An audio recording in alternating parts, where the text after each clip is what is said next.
बादल का फटना, लैंडस्लाइड, एक बार फिर ये नाम लोगों के जहन में ताजा हो गए हैं और अपने पीछे छोड़ गए तबाही के निशान। पहाड़ और कुदरत के कहर का चोली दामन का साथ है और लोग इसके साथ जीने के लिए मजबूर हैं। रिपोर्ट देखिए।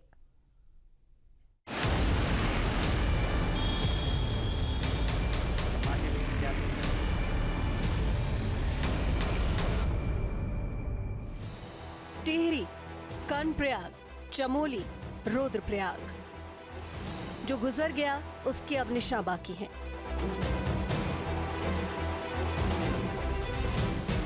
मलबे में तब्दील घर,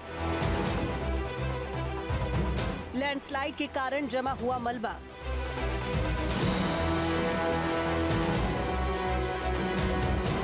जाम सड़कें, उखड़े हुए पेड़। रास्ता बीच में जाम हो गया, फंस गए, बीच में खड़े। ये हाईवे बिल्कुल पूर्ण रूप से बंद हो चुका है। पहाड़ और कुदरत के इस कहर का चोली दामन का साथ है। यहाँ के लोग अब इनके आदी हो चले हैं।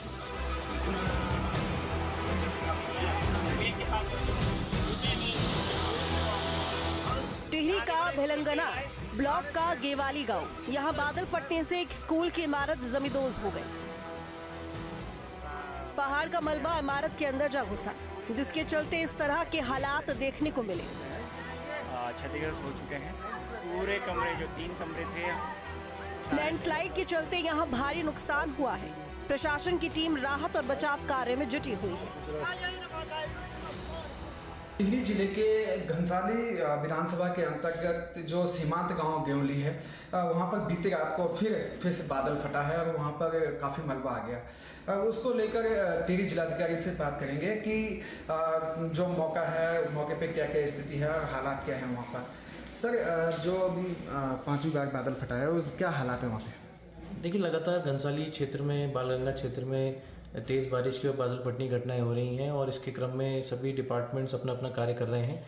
बीती रात को जो हमको सूचना प्राप्त हुई, उसमें गेवली विलेज में भी कुछ ऐसी घटना हुई है जिसमें कि कुछ घरों में मलबा आया है और कोई जनानी तो नहीं हुई है, लेकिन फिर भी परिसंपत्तियों को नुकसान हुआ है। तो उसके लिए हमारी टीम वहाँ पर पहुँचकर राहत बचाव कार्य का कार्य कर रही है। सर, जिस तरह से स्कूल और मकान क्षतिग्रस्त हुए हैं, उसको लेकर स्कूल बंद करने, कुछ परिवारों को तो हमने सेफ जगह पे उनको ठहरा रहे हैं और जो ऑल्दो 3 दिन हमने स्कूल की छुट्टी पहले से कर रखी थी, तो कोई भी और बड़ा कोई नुकसान नहीं हुआ है। लेकिन फिर भी सुरक्षा को देखते हुए जो आसपास के रास्ते गार्ड करते रहे हैं, वहाँ पर आसपास लोग न जाएं, इसको लेकर वहाँ पे लोगों को जागरूक भी कर रहे हैं और लोगों को सुरक्षित स्थान पर पहुँचा रहे हैं। सर, पब्लिक को क्या निर्देश दे रहे हैं कि जो लगातार 5वीं बार बादल फटा है इसमें, अब क्या बरसात वहाँ पर हो रही है? देखिए, मानसून पीरियड अभी भी जारी है, तो हम लोग डेली वहाँ पर जो भी हमारे ग्राम प्रधान हैं, वहाँ के जो लोकल अधिकारी हैं, सभी को अवेयर करते हैं और इसी के क्रम में कहीं ऐसी तेज़ बारिश की घटना सूचना प्राप्त होती है तो लोगों को सुरक्षित स्थान में जाने का अनुरोध करते हैं। कर्णप्रयाग गैरसैंण के रास्ते में पड़ने वाली सिमली नदी पूरे आवेग के साथ बह रही है। मैं इस समय कर्णप्रयाग और गैरसैंण के रास्ते में पिंडर नदी के किनारे हूँ और पहाड़ों में हो रही लगातार मूसलाधार बारिश के बाद पिंडर किस तरह से रौद्र रूप अपनाए हुए है, ये मैं आपको दिखाता हूँ।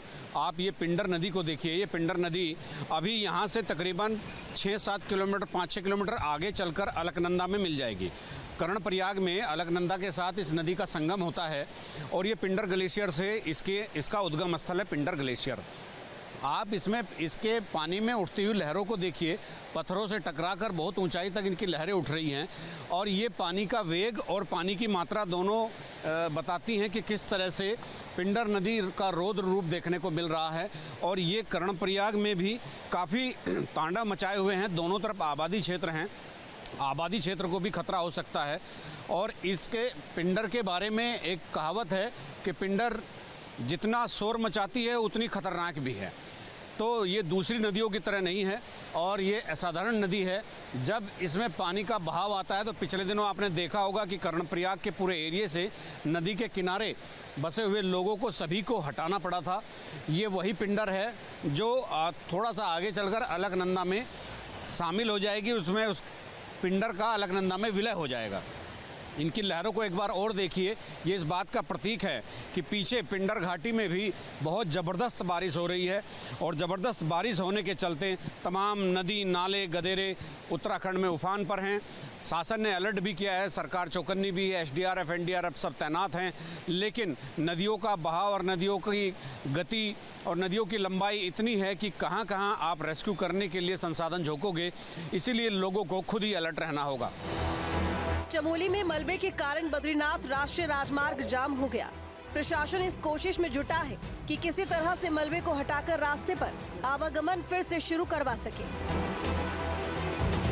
बद्रीनाथ राष्ट्रीय राजमार्ग देर रात हुई भारी बारिश के चलते कई जगहों पे मलबा आने से अवरुद्ध हो गया है। हम नंदप्रयाग के पास हम लोग आप देख सकते हैं कि एक जो पूरी चट्टान का हिस्सा है वो टूट कर आया है और जो सामने जो दुकानें थी वो बाल बाल यहाँ पे लोग बचे हैं। और इस तरह की कई घटनाएं देर रात चमोली में हुई हैं। देवाल की अगर बात करें तो हरनी क्षेत्र में भी पुल बहने की घटना है जिससे कई गांवों का संपर्क टूट गया है। वहीं दूसरी ओर जो स्थानीय लोगों का कहना है कि पूरे जनपद में जिस तरह से आपदा को लेकर जो दावे प्रशासन की ओर से किए जा रहे हैं वो सारे खोखले साबित हो रहे हैं। रुद्रप्रयाग में भी इसी तरह के हादसे में मलबे में दबने से 4 लोगों की मौत हो गई है। हादसा फाटा हेलीपैड के पास हुआ। प्रशासन राहत और बचाव कार्य में जुटा है। कुदरत के इस कहर के बीच आदमी संतुलन बिठाने की कोशिश लगातार कर रहा है। कुछ ही दिनों में जीवन पहले के जैसा हो ही जाएगा, लेकिन बिना इसके कारणों की पड़ताल और उस पर अमल के इस तरह की आपदाओं को रोक पाना आदमी के बूते से बाहर की बात है। हमको इंसानी जरूरत और पर्यावरण के बीच एक संतुलन ढूंढना होगा ताकि जीवन को कुदरत के इन थपेड़ों से बचाया जा सके। Team news state.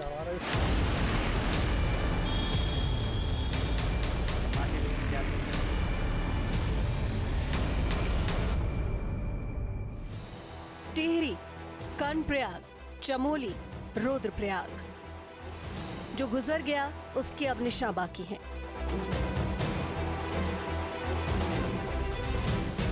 मलबे में तब्दील घर, लैंडस्लाइड के कारण जमा हुआ मलबा,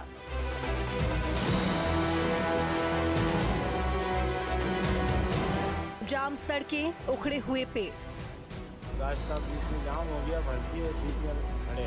ये हाईवे बिल्कुल पूर्ण रूप से बंद हो चुका है। पहाड़ और कुदरत के इस कहर का चोली दामन का साथ है। यहाँ के लोग अब इनके आदी हो चले हैं।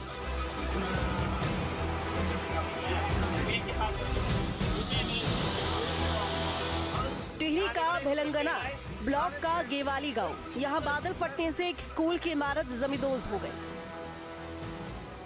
पहाड़ का मलबा इमारत के अंदर जा घुसा, जिसके चलते इस तरह के हालात देखने को मिले।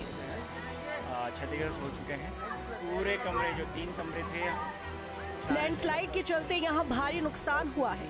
प्रशासन की टीम राहत और बचाव कार्य में जुटी हुई है। टिहरी जिले के घनसाली विधानसभा के अंतर्गत जो सीमांत गांव गेवली है वहां पर बीते रात को फिर से बादल फटा है और वहां पर काफ़ी मलबा आ गया। उसको लेकर टिहरी जिलाधिकारी से बात करेंगे कि जो मौका है, मौके पे क्या क्या स्थिति है और हालात क्या है वहाँ पर। सर, जो अभी 5वीं बार बादल फटा है उस क्या हालात है वहाँ पे? देखिए, लगातार घनसाली क्षेत्र में, बालगंगा क्षेत्र में तेज़ बारिश की और बादल फटने की घटनाएं हो रही हैं और इसके क्रम में सभी डिपार्टमेंट्स अपना अपना कार्य कर रहे हैं। बीती रात को जो हमको सूचना प्राप्त हुई उसमें गेमली विलेज में भी कुछ ऐसी घटना हुई है जिसमें कि कुछ घरों में मलबा आया है और कोई जनानी तो नहीं हुई है, लेकिन फिर भी परिसंपत्तियों को नुकसान हुआ है। तो उसके लिए हमारी टीम वहाँ पर पहुँचकर राहत बचाव कार्य कर रही है। सर, जिस तरह से स्कूल और मकान क्षतिग्रस्त हुए हैं उसको लेकर स्कूल बंद करने, कुछ परिवारों को तो हमने सेफ जगह पे उनको ठहरा रहे हैं और जो ऑल्दो 3 दिन हमने स्कूल की छुट्टी पहले से कर रखी थी तो कोई भी और बड़ा कोई नुकसान नहीं हुआ है, लेकिन फिर भी सुरक्षा को देखते हुए जो आसपास के रास्ते गार्ड करते रहे हैं वहाँ पर आसपास लोग न जाएं, इसको लेकर वहाँ पे लोगों को जागरूक भी कर रहे हैं और लोगों को सुरक्षित स्थान पे पहुँचा रहे हैं। सर, पब्लिक को क्या निर्देश दे रहे हैं कि जो लगातार 5वीं बार बादल फटा है इसमें, अब क्या बरसात वहाँ पर हो रही है? देखिए, मानसून पीरियड अभी भी जारी है तो हम लोग डेली वहाँ पर जो भी हमारे ग्राम प्रधान हैं, वहाँ के जो लोकल अधिकारी हैं, सभी को अवेयर करते हैं और इसी के क्रम में कहीं ऐसी तेज़ बारिश की घटना सूचना प्राप्त होती है तो लोगों को सुरक्षित स्थान में जाने का अनुरोध करते हैं। कर्णप्रयाग गैरसैंण के रास्ते में पड़ने वाली सिमली नदी पूरे आवेग के साथ बह रही है। मैं इस समय कर्णप्रयाग और गैरसैंण के रास्ते में पिंडर नदी के किनारे हूँ और पहाड़ों में हो रही लगातार मूसलाधार बारिश के बाद पिंडर किस तरह से रौद्र रूप अपनाए हुए है ये मैं आपको दिखाता हूँ। आप ये पिंडर नदी को देखिए। ये पिंडर नदी अभी यहाँ से तकरीबन 6-7 किलोमीटर 5-6 किलोमीटर आगे चलकर अलकनंदा में मिल जाएगी। कर्णप्रयाग में अलकनंदा के साथ इस नदी का संगम होता है और ये पिंडर ग्लेशियर से इसका उद्गम स्थल है पिंडर ग्लेशियर। आप इसमें इसके पानी में उठती हुई लहरों को देखिए। पत्थरों से टकराकर बहुत ऊंचाई तक इनकी लहरें उठ रही हैं और ये पानी का वेग और पानी की मात्रा दोनों बताती हैं कि किस तरह से पिंडर नदी का रौद्र रूप देखने को मिल रहा है। और ये कर्णप्रयाग में भी काफ़ी तांडव मचाए हुए हैं। दोनों तरफ आबादी क्षेत्र हैं, आबादी क्षेत्र को भी खतरा हो सकता है। और इसके पिंडर के बारे में एक कहावत है कि पिंडर जितना शोर मचाती है उतनी खतरनाक भी है। तो ये दूसरी नदियों की तरह नहीं है और ये असाधारण नदी है। जब इसमें पानी का बहाव आता है तो पिछले दिनों आपने देखा होगा कि कर्णप्रयाग के पूरे एरिया से नदी के किनारे बसे हुए लोगों को सभी को हटाना पड़ा था। ये वही पिंडर है जो थोड़ा सा आगे चलकर अलकनंदा में शामिल हो जाएगी। उसमें उस पिंडर का अलकनंदा में विलय हो जाएगा। इनकी लहरों को एक बार और देखिए। ये इस बात का प्रतीक है कि पीछे पिंडर घाटी में भी बहुत ज़बरदस्त बारिश हो रही है और ज़बरदस्त बारिश होने के चलते तमाम नदी नाले गदेरे उत्तराखंड में उफान पर हैं। शासन ने अलर्ट भी किया है, सरकार चौकन्नी भी है, SDRF NDRF सब तैनात हैं। लेकिन नदियों का बहाव और नदियों की गति और नदियों की लंबाई इतनी है कि कहां कहां आप रेस्क्यू करने के लिए संसाधन झोंकोगे। इसीलिए लोगों को खुद ही अलर्ट रहना होगा। चमोली में मलबे के कारण बद्रीनाथ राष्ट्रीय राजमार्ग जाम हो गया। प्रशासन इस कोशिश में जुटा है कि किसी तरह से मलबे को हटाकर रास्ते पर आवागमन फिर से शुरू करवा सके।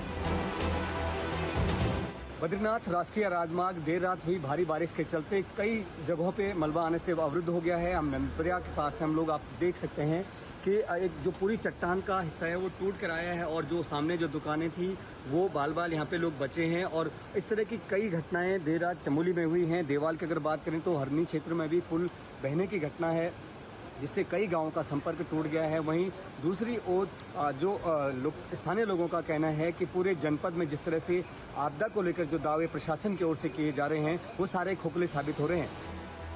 रुद्रप्रयाग में भी इसी तरह के हादसे में मलबे में दबने से 4 लोगों की मौत हो गई है।